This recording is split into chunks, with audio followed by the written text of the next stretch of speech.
ভারতীয় রেলওয়েতে এক বড়সড় পরিবর্তন আসতে চলেছে। রেলের তরফে ঘোষণা করা হয়েছে, এখন থেকে শুধুমাত্র নিশ্চিত টিকিটধারী যাত্রীদেরকে 60টি প্রধান রেলওয়ে স্টেশনে প্রবেশের অনুমতি দেওয়া হবে। যাত্রী সুরক্ষা এবং অতিরিক্ত ভিড় নিয়ন্ত্রণের জন্যই এই নিয়ম আনতে চলেছে রেল। বড় বড় শহরের গুরুত্বপূর্ণ রেল স্টেশনগুলিতে খুব শীঘ্রই এই নিয়ম কার্যকর করা হবে বলেই জানা গিয়েছে। প্রাথমিকভাবে এই নিয়ম কার্যকর হবে দেশের 60টি ব্যস্ততম রেলওয়ে স্টেশনে।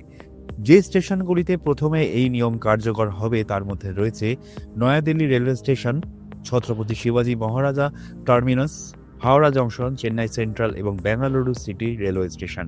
রেলের দাবি, এই নতুন নিয়ম বাস্তবায়নের ফলে রেলওয়ে স্টেশনগুলিতে বিশৃঙ্খলা কমবে এবং যাত্রীদের যাত্রা আরও আরামদায়ক ও নিরাপদ হবে।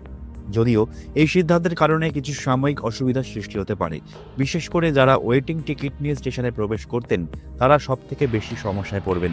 তবে কর্মকর্তারা জানিয়েছেন যে এই পদক্ষেপটি সামগ্রিক যাত্রী সেবার মান উন্নয়নে সাহায্য করবে। বিশেষ করে ছুটির দিন, উৎসব এবং ভ্রমণের ব্যস্ত মৌসুমে স্টেশনগুলিতে অসহনীয় ভিড় দেখা যায়। অনেকেই আত্মীয় স্বজনকে বিদায় জানাতে বা আনতে স্টেশনে ভিড় জমান, যা বিশৃঙ্খলা তৈরি করে। রেলওয়ে কর্তৃপক্ষ আশা করছে যে এই পদক্ষেপের মাধ্যমে সামগ্রিক যাত্রী সেবার মান ও ভ্রমণের অভিজ্ঞতা আরও উন্নত হবে।